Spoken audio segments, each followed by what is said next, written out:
Hello, everyone. Good to see you all. I hope that during the next few minutes that we have together, that this becomes a really wonderful, memorable, actionable experience. I'm going to share with you a story or two and a model for you to keep in mind. What we're talking about today is how do we have impact? How do we make a difference when it really matters?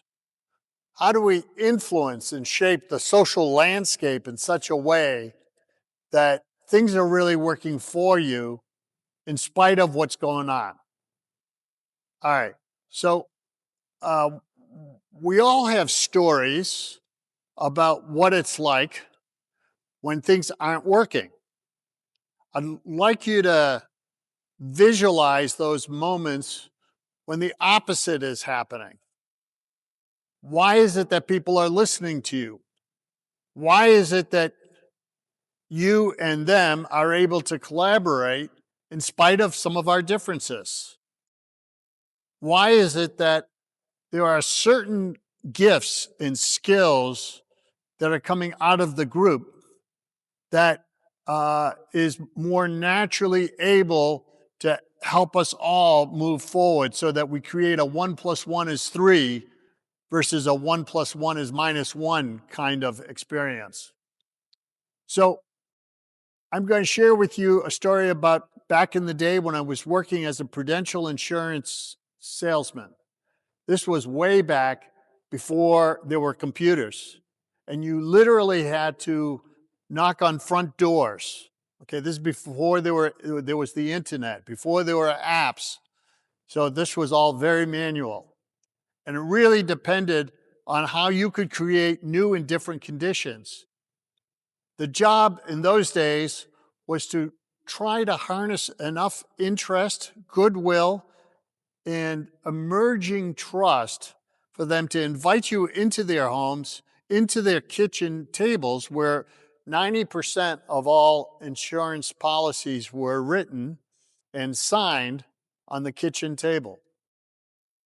Now, when I was hired, I was only a year out of college. I was 22. And I remember my first day showing up, there were a number of other new hires. They didn't look like me. There were 35 to 50. In fact, I was told later that I was an experiment. They had never hired anyone under 30. So there was a whole bunch of what I was looking at as gray hairs that were there.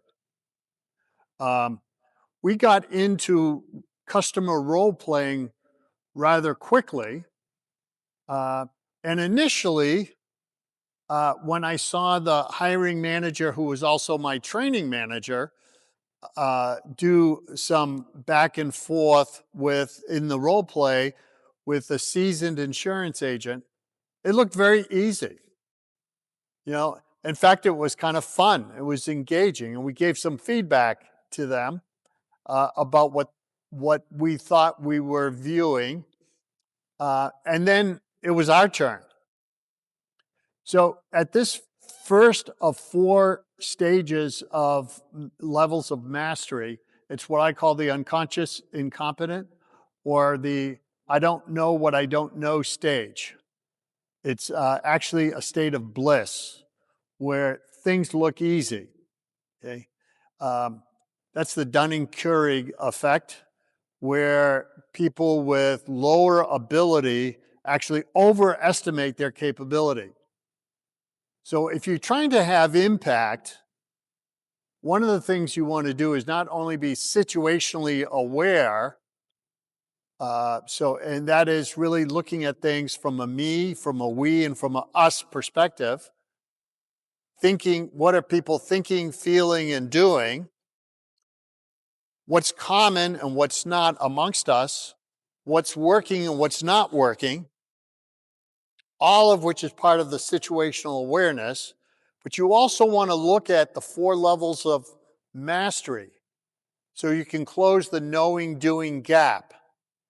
So here I was, not knowing I was the unconscious incompetent, jumping into a role play scenario and and suddenly going from, oh, this is easy, to really struggling. I was hedging, and I was kind of embarrassed, and I was getting shaky. This was the second level of mastery, which is called the conscious incompetent, because I started to realize this is not working out. This is not so easy.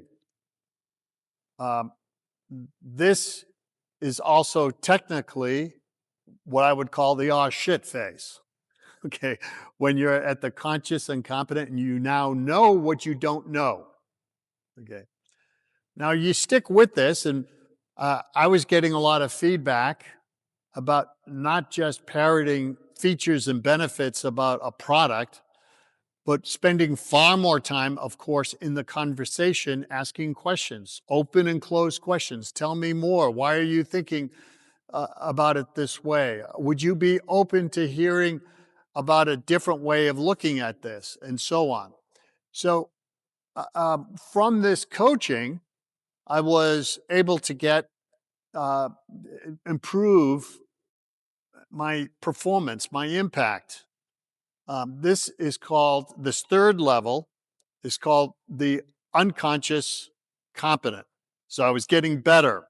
But when they asked me what, in fact, was the difference between now, after the feedback and coaching that I was getting, and previous to that, when I just jumped into it, and they realized I didn't know why I was getting better.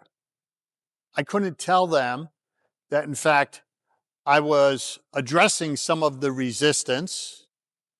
I was focusing far more on them than on my company's product knowledge. That, in fact, I was summarizing and restating some of their issues that they had.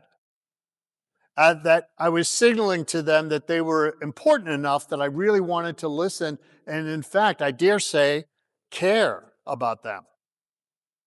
So at this level, things started to work better, but it was only when I got to the fourth level, the conscious competent, the knowing what I know, when they could ask me now, what's the difference between how you're performing, how you're engaging in the conversation versus before, that I could tell them that, well, I'm actually spending a lot more time listening and a lot more time trying to be with them rather than against them, and sorting through how we can create a new and different outcome.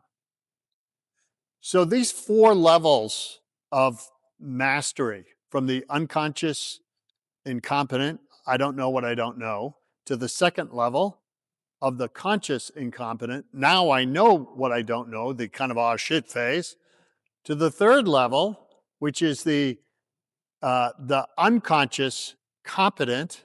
I'm getting better, but I still really don't have for real a firm grip on action, on skills, on knowledge, on empathic perspectives that will help to see me through the difficult times. And then finally, the fourth level, the conscious competent. So those four levels were really important in addressing the knowing doing gap, as well as the situational awareness, which was really all about looking at me, we, us in real time. What are we thinking? What are we feeling? What are we doing? What's common? What's not? What's working? What's not working? And to be able to solicit, after we create some kind of a connection and create an emotionally safe environment where we're trying to reach out and create a place for us to be together.